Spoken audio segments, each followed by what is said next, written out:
Hey everyone, this is the first chapter from Capital Volume 3. I've read this book before, so I don't know how much of it I'm gonna read again, but I just wanted to brush up on some of my critique of political economy knowledge. So here we go. In Volume 1, we investigated the phenomena exhibited by the process of capitalist production. The process of capitalist production taken by the capitalist process of production self, i.e. the immediate production process, in which connection all secondary influences external to this process were left out of account. But this immediate production process does not exhaust the life cycle of capital. In the world as the world actually is, the immediate production process is supplemented by the process of circulation. The immediate production process is supplemented by the process of circulation, and this formed our object of investigation in the second volume. Here we showed, particularly in Part 3, where we considered the circulation process, as the circulation process mediates the process of social reproduction, that the capitalist production process, taken as a whole, is a unity of the production and circulation processes. It cannot be the purpose of the present third volume simply to make general reflections on this unity. Our concern is rather to discover and present the concrete forms which grow out of the process of capitalist movement considered as a whole. Our concern is rather to discover and present the concrete forms which grow out of the process of capitalist movement considered as a whole. In their actual movement, capitals confront one another in certain concrete forms, and in relation to these, both the shape capital assumes in the immediate production process and its shape in the process of circulation appear merely as particular moments. The configurations of capital, as developed in this volume, thus approach step by step the form in which the configurations of capital appear on the surface of society, in the action of different capitals on one another, i.e. in competition, and in the everyday consciousness of the agents of production themselves. New section. The value of any commodity produced in the capitalist manner can be depicted by the formula: the value of any commodity is equal to constant capital plus variable capital plus surplus value.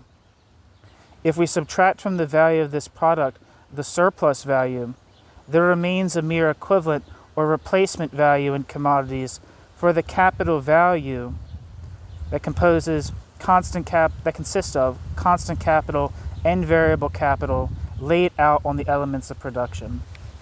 And if you don't know, constant capital refers to the money laid out on means of production, and variable capital refers to the money laid out for wages.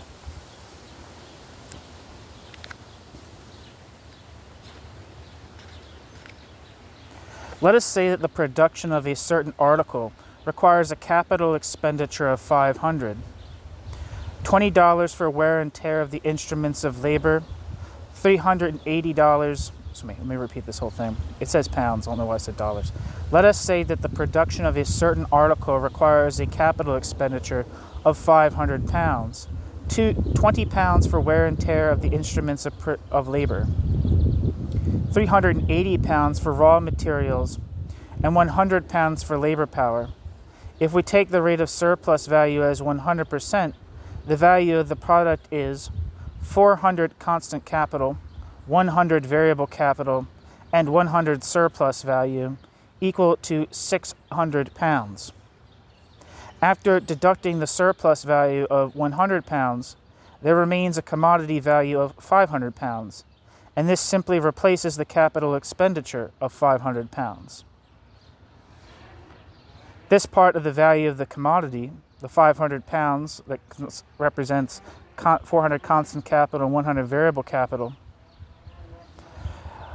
which replaces the price of the means of production consumed and the labor power employed, simply replaces with the commodity costs the capitalist himself, and is therefore the cost price of the commodity as far as the capitalist is concerned.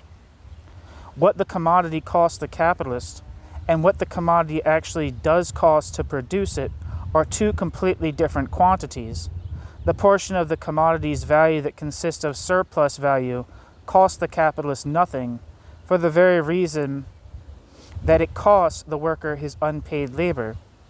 Since the worker, in the situation of capitalist production, is himself an ingredient of the functioning productive capital that belongs to the capitalist, and the capitalist is therefore the actual commodity producer, the cost price of the commodity necessarily appears to the capitalist as the actual cost of the commodity itself.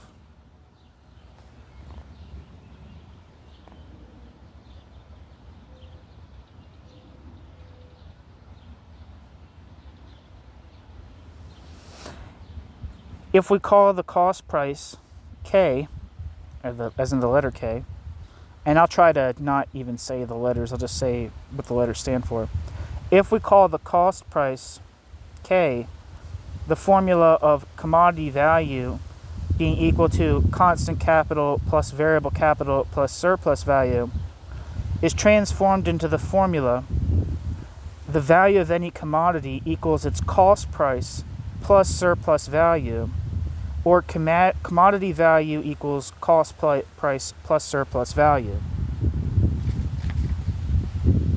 When we combine the various portions of commodity value that simply replace the capital value spent in the commodity's production under the heading of cost price, we express on the one hand the specific character of capitalist production.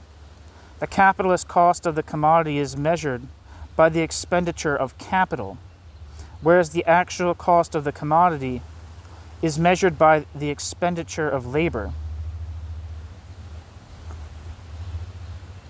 The capitalist cost price of the commodity is thus quantitatively distinct from the commodity's value, or the commodity's actual cost price.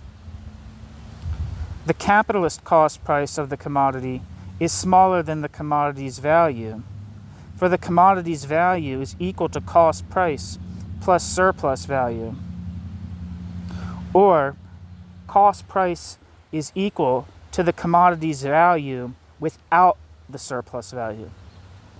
On the other hand, however, the cost price of the commodity is by no means simply a category that exists only in capitalist bookkeeping. The independence that this portion of value acquires makes itself constantly felt in practice in the actual production of the commodity, as it must constantly be transformed back into the form of productive capital by way of the circulation process, i.e., the cost price of the commodity must continuously buy back the elements of production consumed in its production. Yet the category of cost price has nothing to do with the formation of commodity value, or the process of capital's valorization. If I know that 5/6 of a commodity value of £600, i.e. £500, is simply an equivalent, a replacement value for the capital of £500 that has been spent, and that this is therefore just sufficient to buy back the material elements of this capital, I still neither know how this 5/6 of the commodity's value, which forms this commodity's cost price, was produced, nor can I explain the origin of the last sixth that forms this commodity's surplus value. Our investigation will show, however, that cost price does nonetheless, in the economy of capital, present the false semblance of an actual category of value production.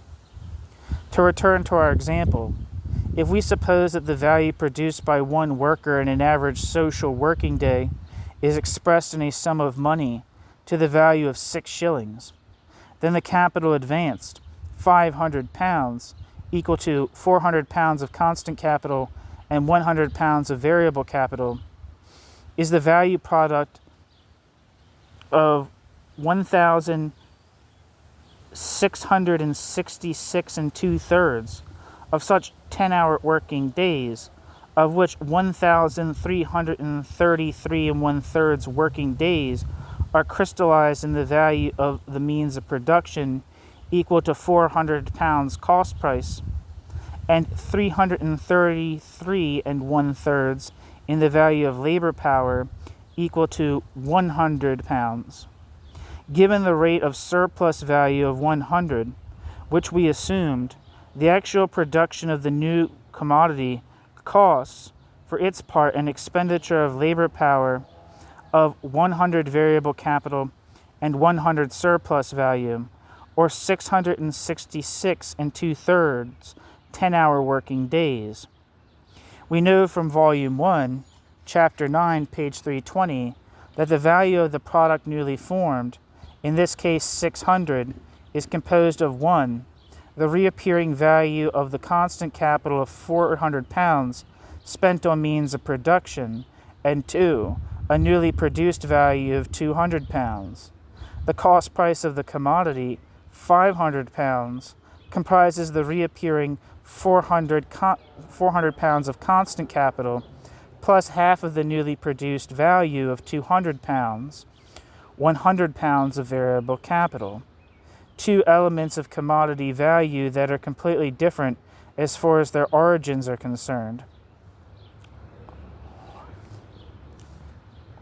By the purposive character of the labor spent during these 666 and 2/3 10-hour working days, the value of the means of production consumed, a total of 400 pounds, is transferred from these means of production to the product. This old value of 400 pounds reappears therefore as a component of the product's value. Though this old value of 400 pounds does not originate in the production process of this commodity. This old value of 400 pounds exists only as a component of the commodity's value because this old 400 pounds existed previously as a component of the capital advanced. The constant capital that was spent is thus replaced by the portion of the commodity value that it itself adds to this commodity value. The element of the cost price is therefore a dual significance. On the one hand, this element of the cost price enters into the cost price of the commodity. On the one hand, it enters into the cost price of the commodity because it is a component of the commodity value and replaces the capital used up. On the other hand, it forms a component of this commodity value only because it is the value of capital that has been used up, or because the means of production cost such and such an amount.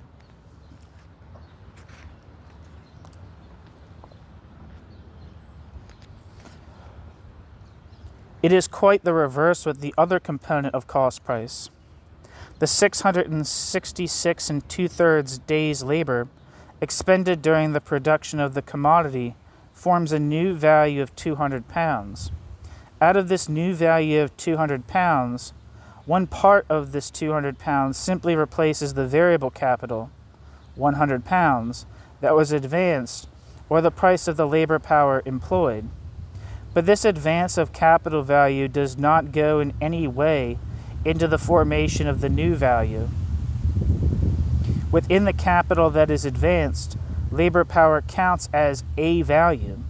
But in the production process, labor power counts as the creator of value. In place of the value of the labor power, which is what figures in the capital advance, we have the living, value-creating labor power that actually functions as productive capital. The distinction between these various components of commodity value, which together form the cost price, leaps to the eye as soon as there is a change in the value of either the constant or the variable portion of the capital spent. Say that the price of the same means of production, or the constant portion of capital, rises from 400 pounds to 600 pounds, or falls conversely to 200 pounds. In the first case, it is not only the cost price of the commodity that rises from 500 pounds to 600 constant capital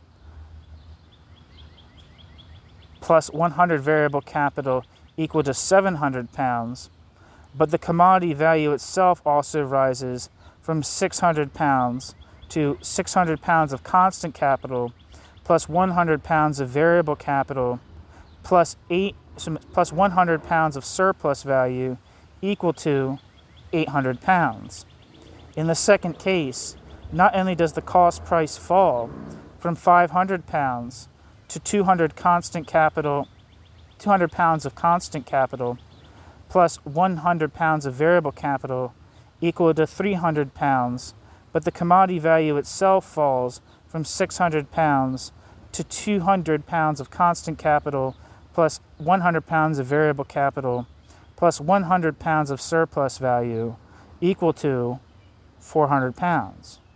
Because the constant capital that is used up transfers the constant capital that is used up's own value to the product, the value of the product rises or falls, other circumstances remaining the same, just as that capital value does.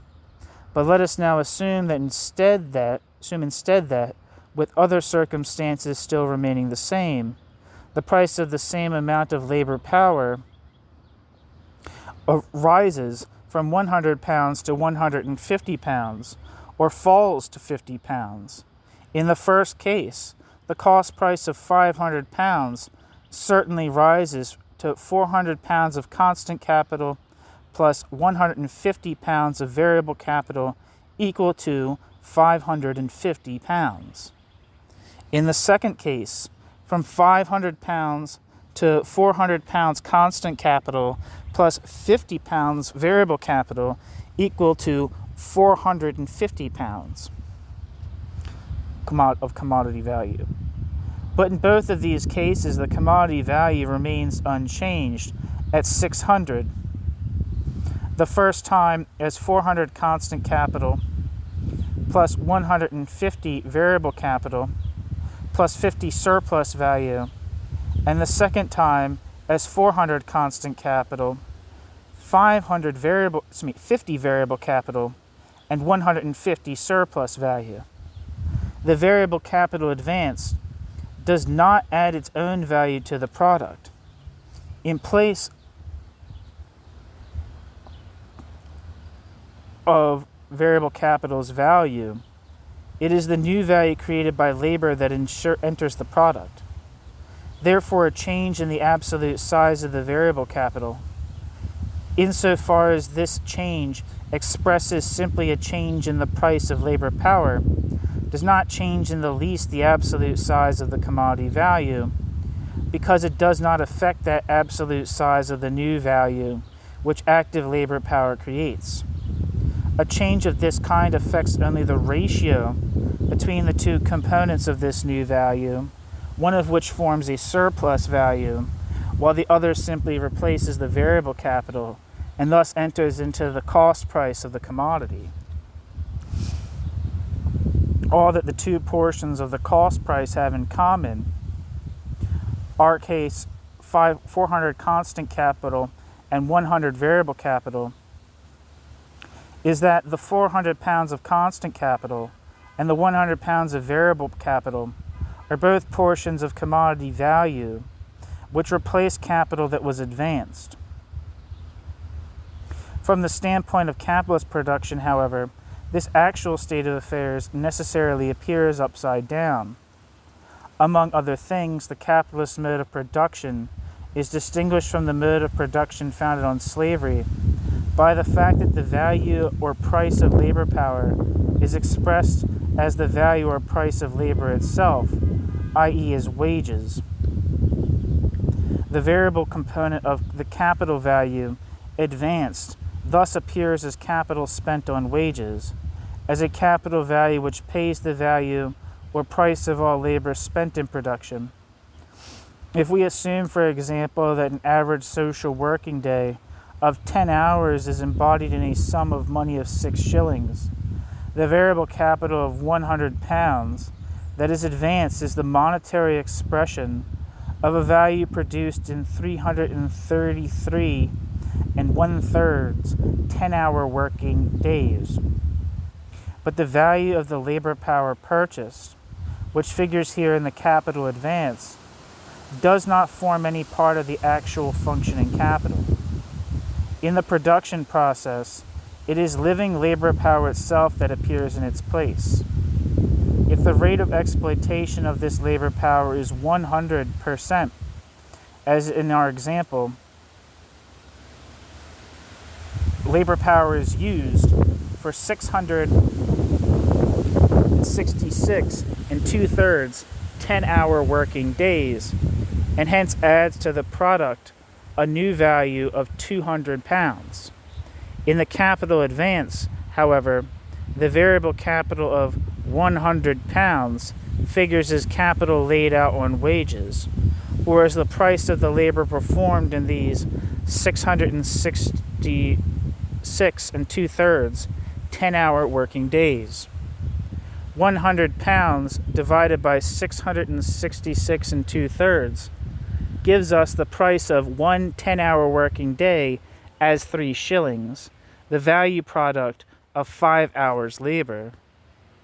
If we now compare capital advanced on the one hand and commodity value on the other, we have 1. Capital advance of 500 pounds equal to 400 pounds in capital spent on means of production, price of the means of production, plus 100 pounds in capital spent on labor, price of 666 and 2/3 working days, i.e. wages for the same. 2. Commodity value of 600 pounds equal to cost price of 500 pounds, 400 pounds for the means of production, and 100 pounds for the 666 and 2/3 working days, plus 100 pounds of surplus value.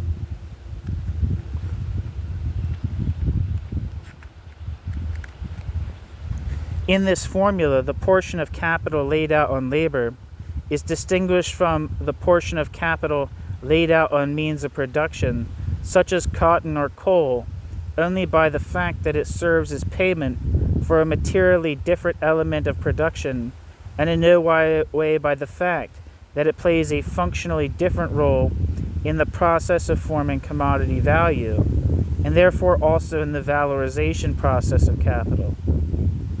In the cost price of the commodity, there appears once again the price of the means of production, in the shape in which this figured already in the capital advance, and indeed precisely because these means of production were used in a way appropriate to the purpose. In exactly the same way, there appears again in the cost price of the commodity the price or wages for 666 and 2/3 working days spent on its production, as is already figured in the capital advance, and again because this amount of labor was used in an appropriate way. What we see here are only finished and existing values. The value portions of the capital advance which enter the formation of the product's value, and not an element that creates new value. The distinction between constant and variable capital has disappeared. The entire cost price of 500 pounds now has the dual significance that the cost price of 500 pounds is firstly the component of the commodity value of 600 pounds that replaces the capital of 500 pounds consumed in the commodity's production. And that secondly, this component of commodity value itself exists only because it existed formerly as the cost price of the elements of production employed, means of production and labor, i.e. as capital advance. The capital value returns as the commodity's cost price because and insofar as the commodity's cost price was spent as a capital value. The circumstance that the various value components of the capital advanced are laid out on materially distinct elements of production on means of labor, raw and ancillary materials, and on labor itself, only means that the cost price of the commodity must buy back again these materially distinct elements of production. With respect to the formation of the cost price itself, on the other hand, the only distinction that matters is the distinction between fixed and circulating capital. In our example, the depreciation of the means of labor was reckoned at 20 pounds. 400 constant capital equal to 20 pounds for depreciation of the means of labor and 380 pounds for materials. If the value of these means of labor was formerly 1,200 pounds before the production of the commodity in question, it exists after this production in two forms. 20 pounds as part of the value of the commodity, and 1,200 minus 20 equal to 1,180 pounds as the remaining value of the means of labor, which is to be found now as before in the capitalist's possession, not as a value element of his commodity capital, but as an element of his productive capital. In contrast to the means of labor, production materials and wages are used up completely in the production of the commodity, so that their entire value enters the value of the commodity produced. We have already seen in connection with the turnover how these different components of the capital advanced assume the forms of fixed and circulating capital. The capital advanced is therefore 1,680 pounds, a fixed capital of 1,200 pounds, plus a circulating capital of 480 pounds, equal to 380 pounds in production materials and 100 pounds in wages. The cost price of the commodity, on the other hand, is 500 pounds. 20 pounds for depreciation of fixed capital, 480 pounds for circulating capital. This difference between the cost price of the commodity and the advance of capital is, however, merely a confirmation that the cost price is formed exclusively by the capital actually used up on the commodity's production.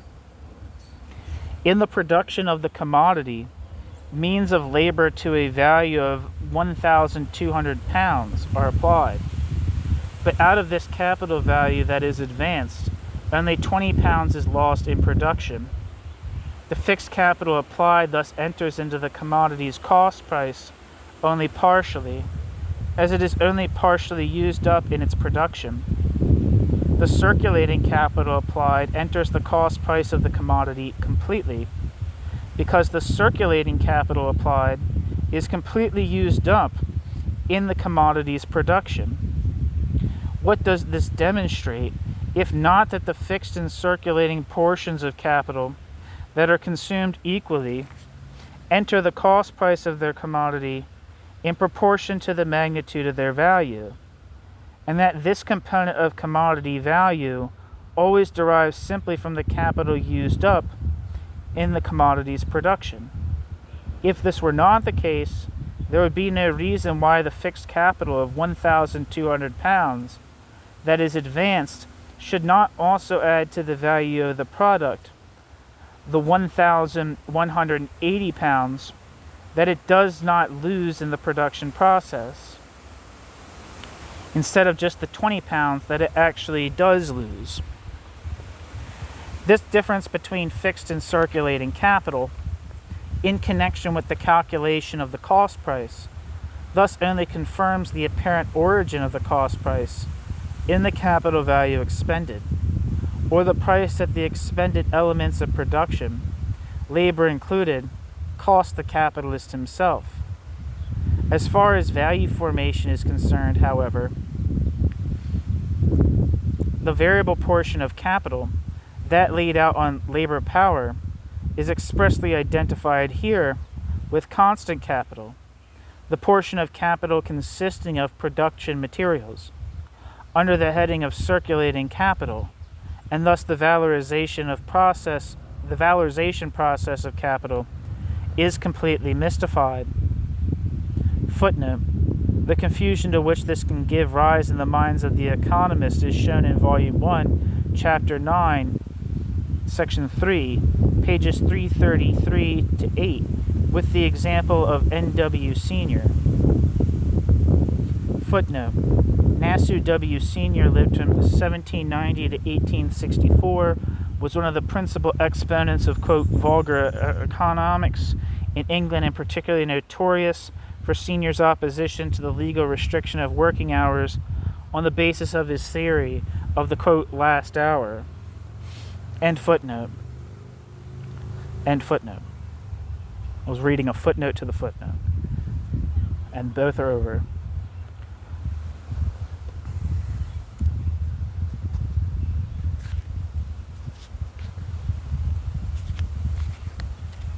One second.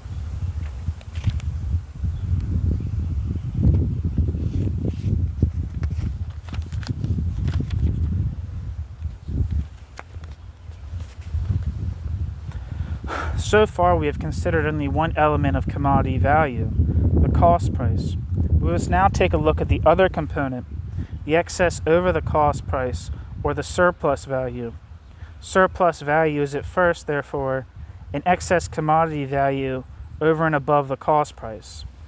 But since the cost price is equal to the value of the capital expended, and is also continuously transformed back into the material elements of this capital, this additional value is the value accruing to the capital expended in the production of the commodity and returning from the commodity's circulation. We have already seen how although surplus value derives only from a change in the value of variable capital, and is therefore originally simply an increment to the variable capital, it can also, once the production process is completed, form a value increment to the cost price, constant capital and variable capital, the total capital expended. The formula, constant capital plus, parenthesis, variable capital plus surplus value, in parenthesis, which I don't know if he uses this word, but sometimes people refer to variable capital and surplus value considered in separation from the constant capital investment as living labor. I don't know if he says that here, I can't remember. The formula of constant capital plus, parenthesis, variable capital plus surplus value, in parenthesis, which indicates that the surplus value is produced by transforming the determinate capital value, variable capital, advanced in labor power, into a variable magnitude, can also be represented as, parenthesis, constant capital plus variable capital, in parenthesis, plus surplus value. Before production began, we had a capital of 500 pounds. After production is over, we have the capital of 500 pounds plus a value increment of 100 pounds. Footnote: quote, from what has gone before, we know that surplus value is purely the result of an alteration in the value of variable capital, of that part of the capital which was converted into labor power. Consequently, variable capital plus surplus value is equal to variable capital plus more variable capital. Variable capital plus an increment of variable capital, in parenthesis. But the fact that it is variable capital alone that varies, and the conditions of that variation are obscured by the circumstance that in consequence of the increase in the variable capital component of the capital, there is also an increase in the sum total of the capital advanced. It was originally 500 pounds and becomes £590, end quote. Marx, Volume 1 of Capital, Chapter 9, page 322, end footnote.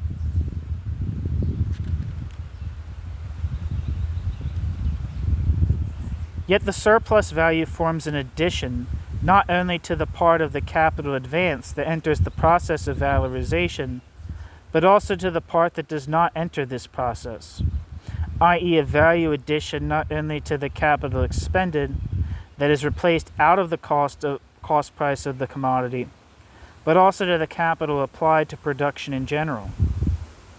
Before the production process, we had a capital value of £1,680, 1,200 in fixed capital laid out on means of labor, of which only £20 enters the value of the commodity as depreciation, plus £480 circulating capital in production materials and wages. After the production process, we have £1,180 as the value component of the productive capital, plus a commodity capital of £600.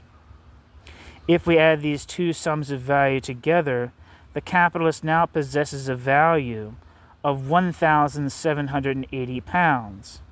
If he deducts from this the total capital of £1,680 that he advanced, there remains an additional value of £100. Thus, the £100 surplus value forms as much an addition to the total capital applied of £1,680 as to the fraction of this, £500, that is used up in the course of production.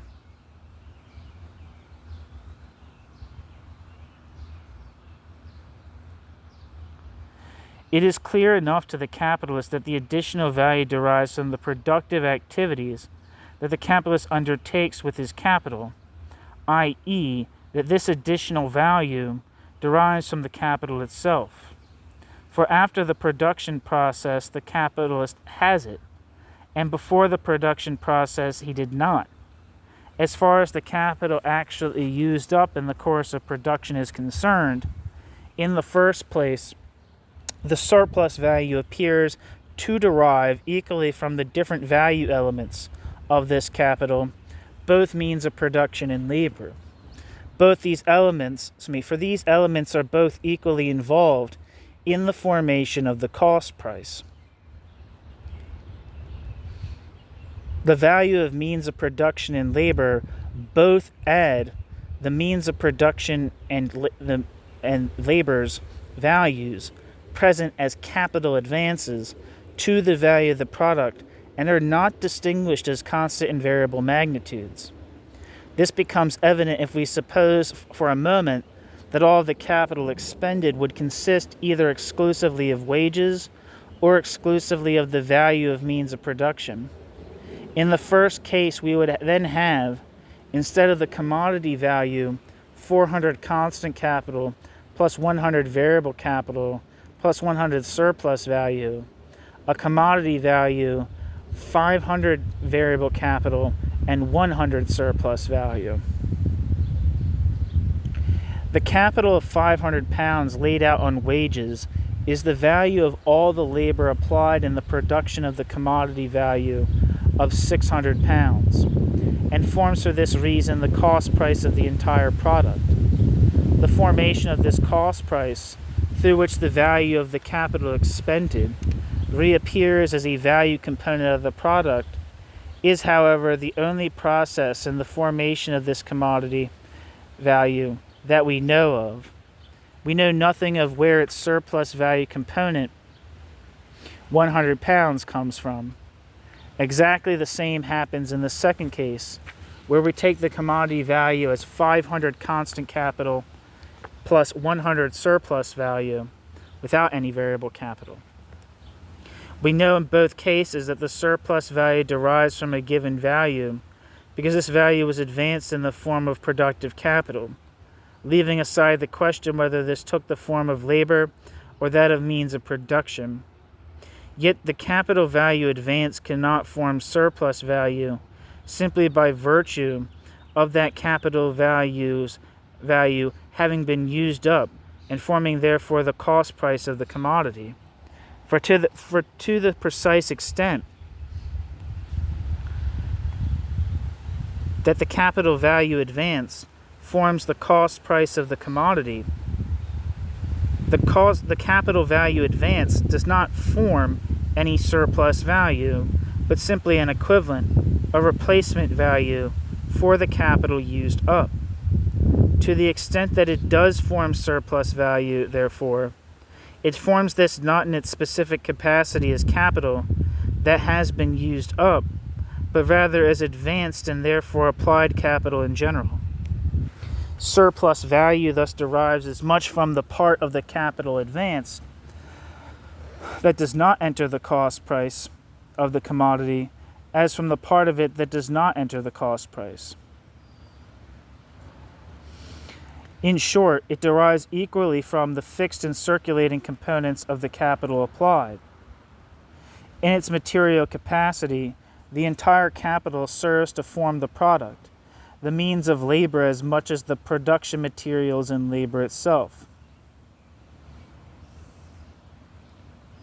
The entire capital is materially involved in the labor process, even if only a part of it is involved in the production process of valorization. This is perhaps the very reason why it contributes only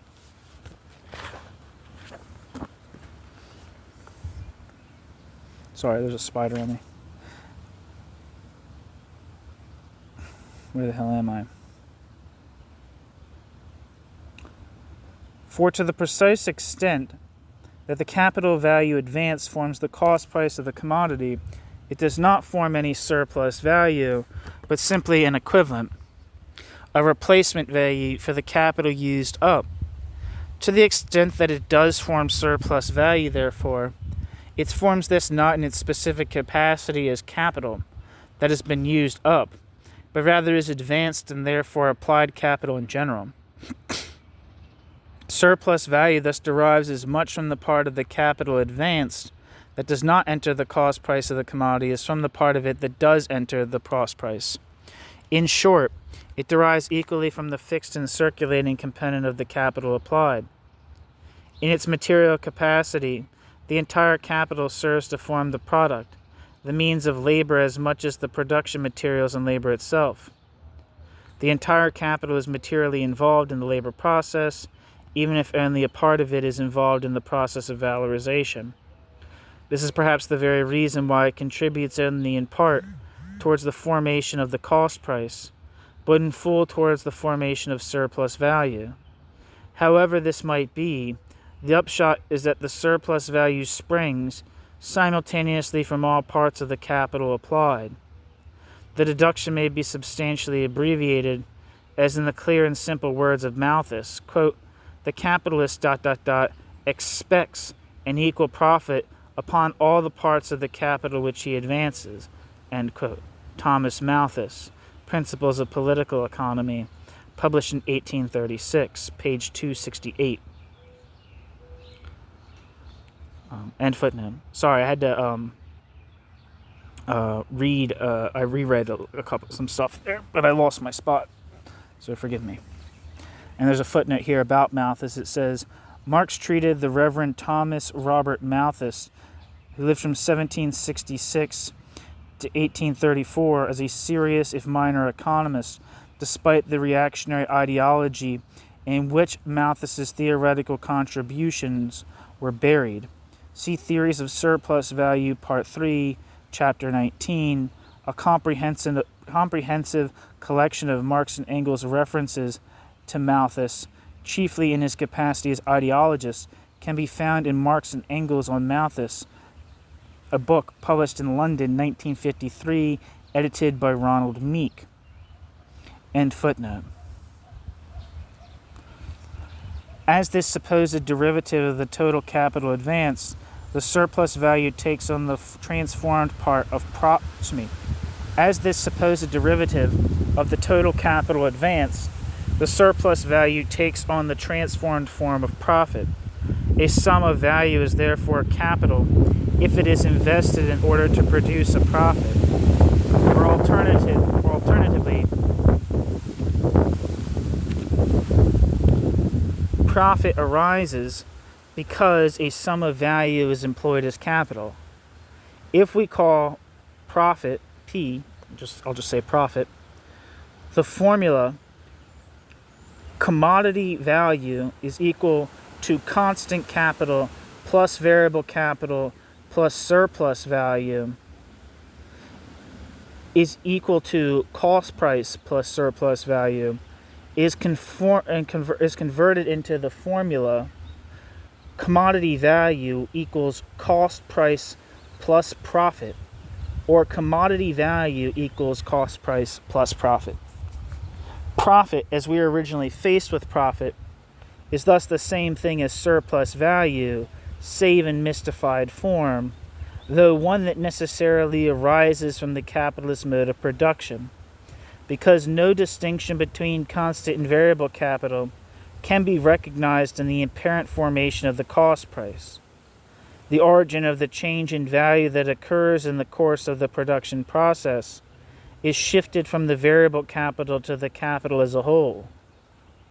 Because the price of labor power appears at one pole in the transformed form of wages, surplus value appears at the other pole in the transformed form of profit. We have already seen that the cost price of a commodity is less than the commodity's value.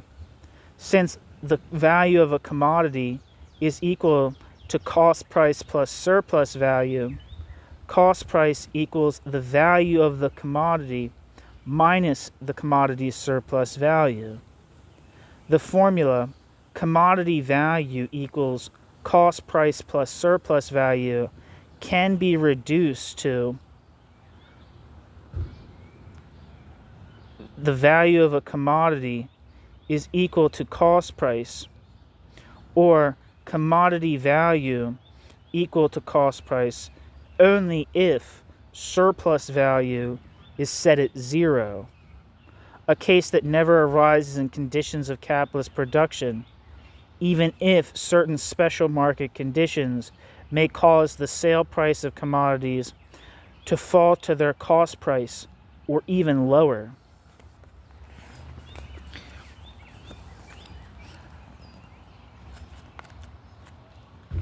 If the commodity is sold at the commodity's value, a profit is realized that is equal to the excess of its value over its cost price, i.e., equal to the entire surplus value contained in the commodity value. But the capitalist can sell the commodity at a profit, even if he sells the commodity at less than the commodity's value.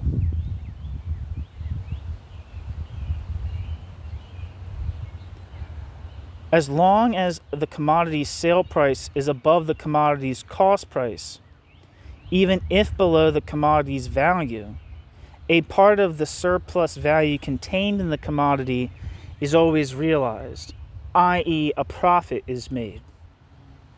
In our example, the commodity value is 600 pounds. The cost price is 500 pounds.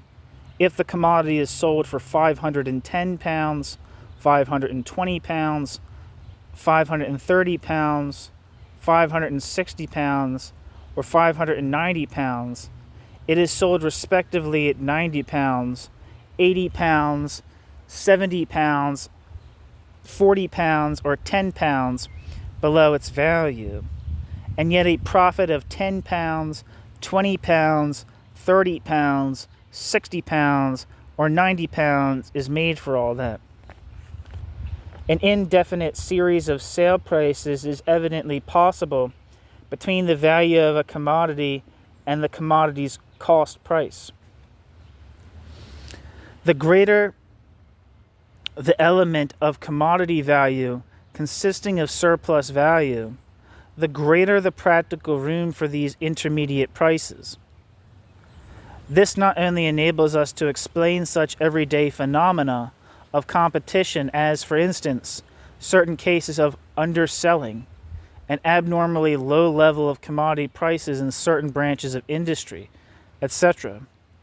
The basic law of capitalist competition, which political economy has so far failed to grasp, the law that governs the general rate of profit and the so-called prices of production, determined by the general rate of profit, depends, as we shall see, on this difference between the value and the cost price of commodities, and the possibility deriving from the difference between the value and the cost price of commodities of selling commodities below the commodity's value at a profit.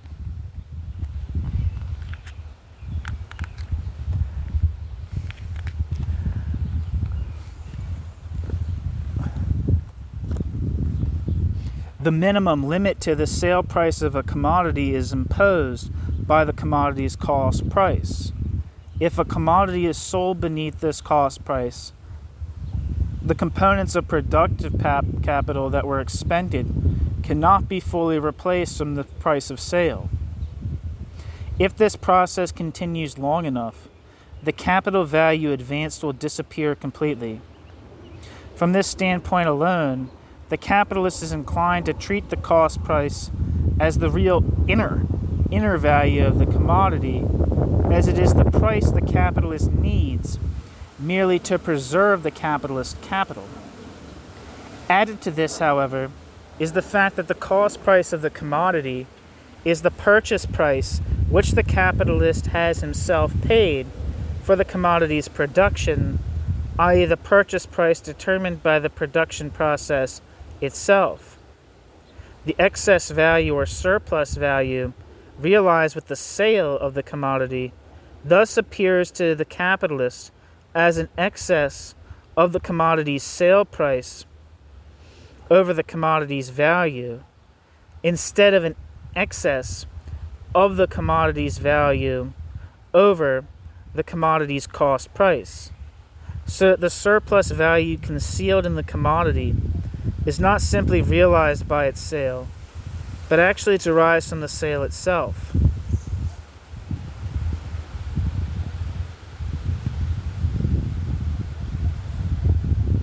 I want to repeat that sentence because it seems important, especially when you talk about, I don't know, maybe I misread it, but it seems important from the perspective of, a lot of there's a big, debate in Marx, like there's whole books written about it, about whether value is only rendered real by exchange, right? Is value real prior to exchange? If I produce a commodity and I don't sell it, can it be said to have value? Some people say yes, some people say no. I believe that people that say that yes are people who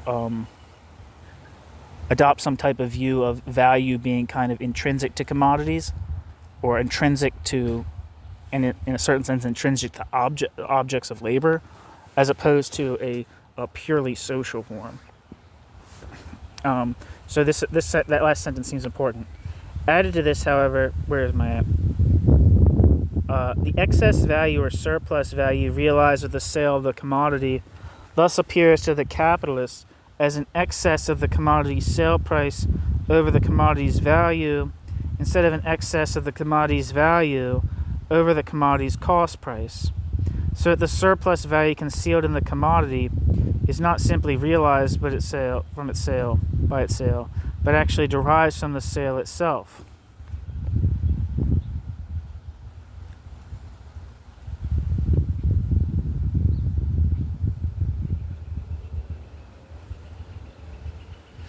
Okay, so I see what it's saying here. What he's saying is that, okay, so here, what's basically being said from with my limited, tiny brain, it seems like what he's saying is that capitalists think they make that profit comes from exchange, right?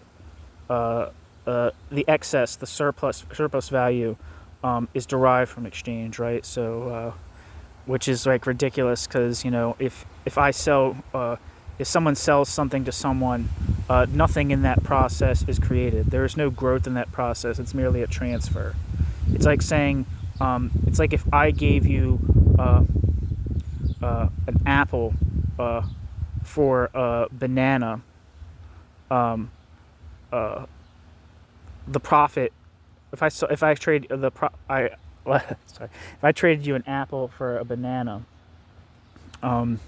something was like grew out of that exchange in and of itself, as opposed to just merely an exchange of equivalence.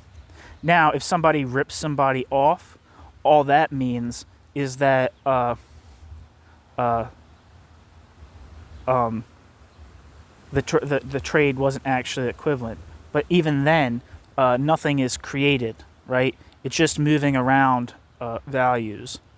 So if someone hands me a $10 bill and I give them a $5 bill, that doesn't create any more dollars. It just means that I can't remember who said it first, which one I said gave the $5 bill. But one of us is ripping the other person off. Ripping someone off in an exchange is not a creation of any surplus, even though a surplus may be appropriated by a particular individual, if that makes sense. So there's always the distinction to keep in mind between the appropriation of something and the creation of something. The appropriation of a surplus is not the same thing as the creation of a surplus. That's just something I was thinking out loud to myself, so that's why I repeated that. Sorry if I'm breaking the flow of the text, but I had to think that out for myself. We have already dealt with this illusion in detail in Volume 1, Chapter 5, Contradictions in the General Formula, and will simply return for a moment here to the form in which it was given new currency by Torrens and others as an alleged advance in political economy beyond Ricardo. Footnote. Throughout Marx's mature economic writings, Marx treats David Ricardo, who lived from 1772 to 1823, whose main work, On the Principles of Political Economy and Taxation, appeared in 1817, as representing the high point of classical political economy. After 1830, the growth of working-class struggle led bourgeois economics to retreat from its own previous scientific discoveries and to the rise of vulgar economics. See Marx's postface to the second edition of Capital Volume 1. Like that of Adam Smith, Ricardo's work forms a constant reference point throughout Capital, and Marx devotes several chapters of theories of surplus value, Part 2 in the Standard Edition, to a critique of Ricardo's ideas. And so I don't know who that footnote is from, if that's from David Fehrenbach, the translator of Capital Volume 3, or Ernest Mandel. But I would like to add that theorists of the value form theory would not accept this historiography of economic sciences that's being presented here, not on the grounds that there wasn't political reasons for the abandonment of classical political economy's theory of value. Of course, there were. I think the people who were responsible for, say, like the marginal utility theory of revolution. Of value, the marginal revolution of that, the marginalist revolution, and the marginal theory of value were politically conservative figures, to my understanding, at least on the economic front, of course. However, people like Michael Heinrich and other people would say that there was real contradictions in Ricardian value theory that Marx critiqued and overcame in his critique of political economy, namely when he began to view value, or because in Marx's interpretation, value was a purely social phenomenon, not inherent to things themselves, but completely socially determined.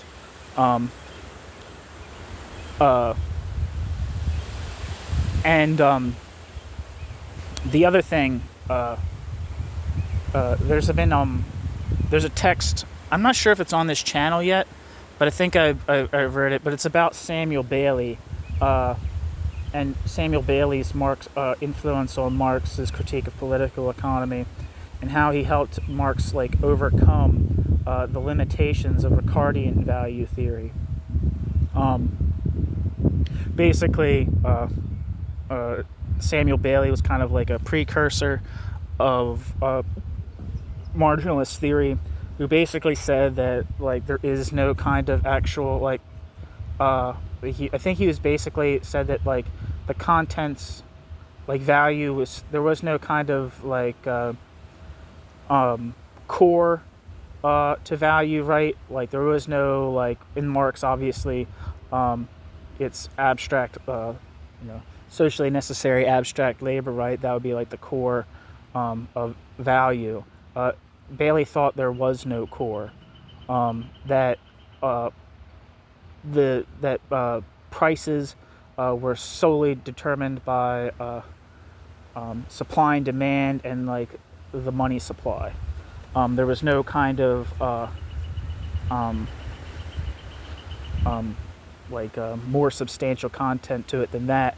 Whereas traditional political economy said that it was just labor as such, which is distinct from Marx. Marx thinks it's a particular kind of labor, like we said, socially necessary, abstract labor. So there's a degree to which engagement with Bailey helped Marx to kind of come to grips with the limitations of classical political economy, and deepened his critique of the classics. I might be bastardizing the argument a little bit. That's from Patrick Murray. The piece is the Samuel Bailey piece. The piece about Samuel Bailey's influence on Marx is from Patrick Murray. So if you're interested, I don't think I have an article that I read by Patrick Murray on this channel. He has a book called The Mismeasure of Wealth, which is tremendous. I couldn't recommend it enough. I couldn't recommend his essays enough.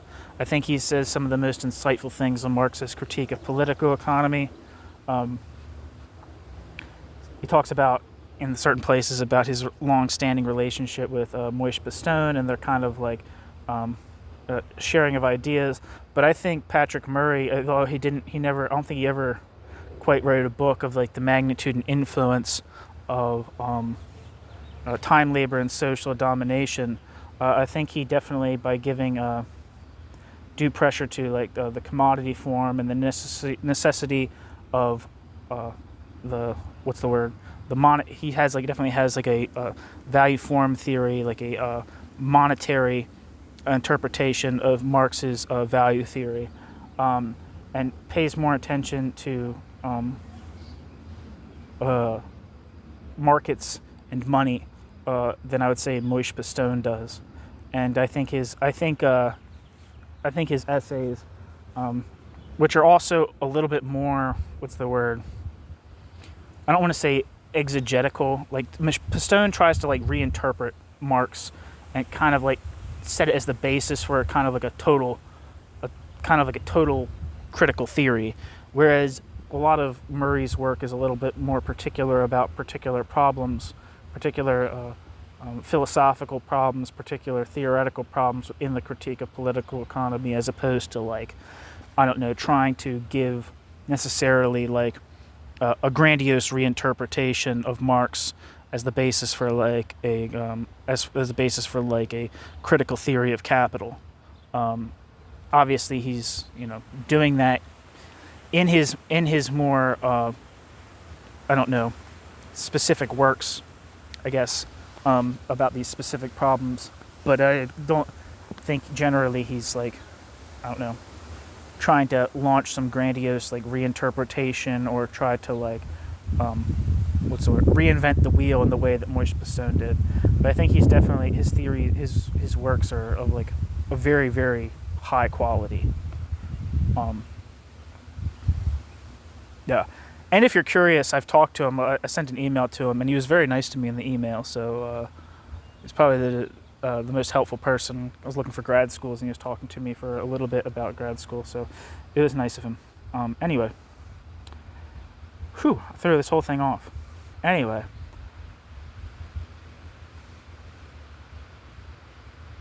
Back to the text and footnote.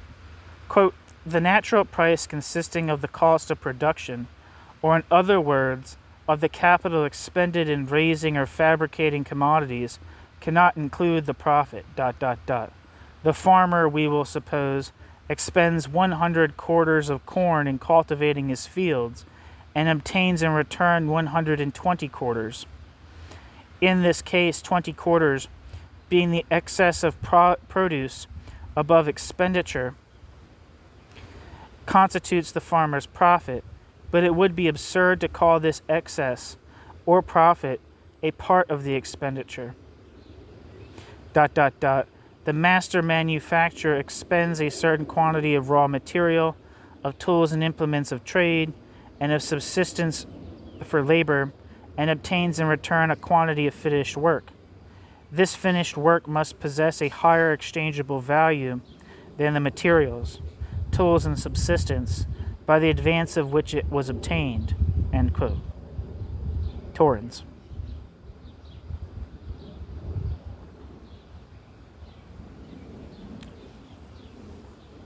Torrens concludes from this that the excess of the sale price over the cost price or the profit derives from the fact that the consumers, quote, either by immediate or circuitous barter, give some greater portion of all the ingredients of capital than their production costs, end quote. Robert Torrens.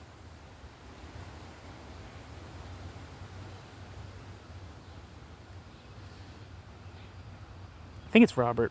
Yeah, I think it's R. Torrens. I think it's Robert Torrens. In fact, the excess of a given magnitude can in no way form part of that magnitude, and so profit, the excess of a commodity's value over the capitalist outlays, cannot form any part of these outlays.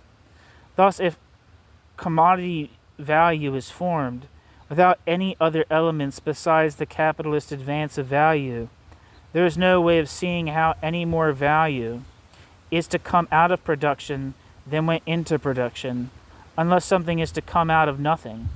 Torrens manages to evade this creation from nothing only by shifting it from the sphere of commodity production to the sphere of commodity circulation. Profit cannot derive from production, says Torrens, for if profit did derive from production, profit would already be included in the cost of production and would not be in excess over and above these costs. Profit cannot derive from commodity exchange, Ramsey answers Torrens, because profit is already present before this exchange takes place. Footnote. Marx has already alluded to Ramsey's criticism of Torrens in Volume 1 of Capital, page 264, and note, Sir George Ramsey, who lived from 1800 to 1871, was considered by Marx to be one of the last representatives of classical bourgeois political economy. Sir George Ramsey's An Essay on the Distribution of Wealth was published in Edinburgh in 1836, and Marx devotes Chapter 22 of Theories of Surplus Value, Part 3, to Ramsey's views. Colonel Robert Torrens, who lived from 1780 to 1864, is discussed more briefly in Chapter 20 of Theories of Surplus Value, Part 3, titled The Disintegration of the Ricardian School.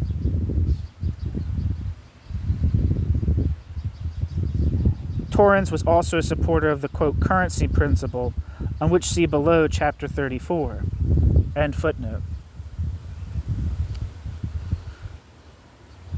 The sum of values of the products exchanged is evidently not affected by the exchange of the products whose value sum this is.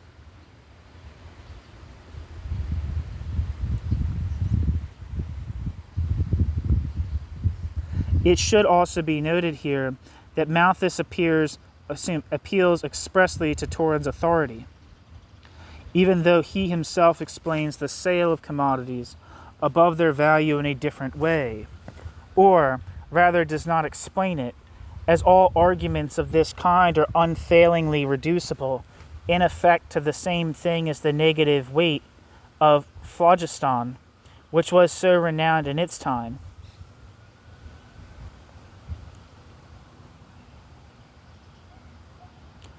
Footnote: for Engels' explicit analogy between Marx's theory of value and the refutation of phlogiston theory, see his preface to Volume 2 of Capital. End footnote. In a social order dominated by capitalist production, even the non-capitalist producer is dominated by capitalist ways of thinking. Balzac, a novelist who is in general distinguished by Balzac's profound grasp of real conditions, accurately portrays in his last novel, Les Paysans, which is, no, The Lie? I'm not sure. How the small peasant, eager to retain the goodwill of the moneylender, performs all kinds of services for him unpaid, yet does not see himself as giving something for nothing, as his own labor does not cost him any cash expenditure.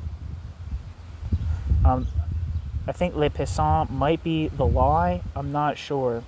Also, as a side note, I know one of Marx's private ambitions was to write something on Balzac. I'm pretty sure, but he never did because he was too consumed with social science and history and things of that sort. But I think he was a really big Balzac fan. The moneylender, for his part, kills two birds with one stone. He spares cash expenditure on wages, and as the peasant is gradually ruined by depriving his own fields of labor, the moneylender enmeshes the peasant ever deeper in the web of usury.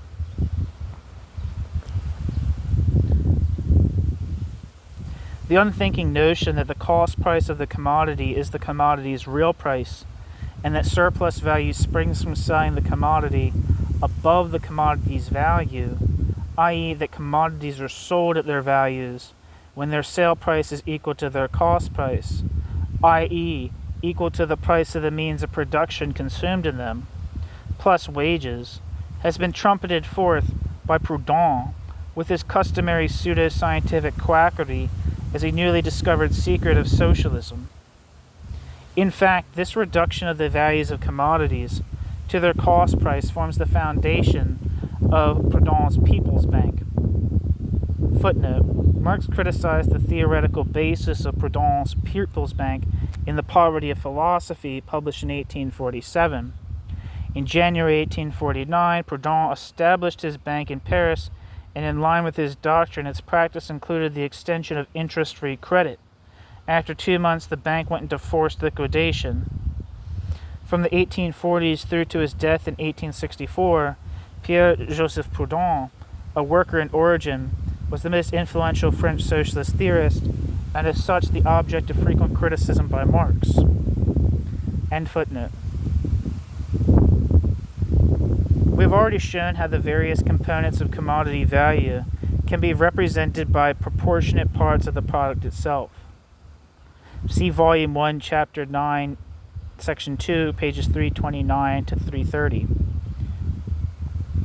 If, for example, the value of 20 pounds of yarn is 30 shillings, in terms of pounds of weight, if 20 pounds of yarn is 30 shillings, made up of 24 shillings means of production and 3 shillings labor power and 3 shillings surplus value, this surplus value can be represented as 1/10 of the product, or 2 pounds of yarn.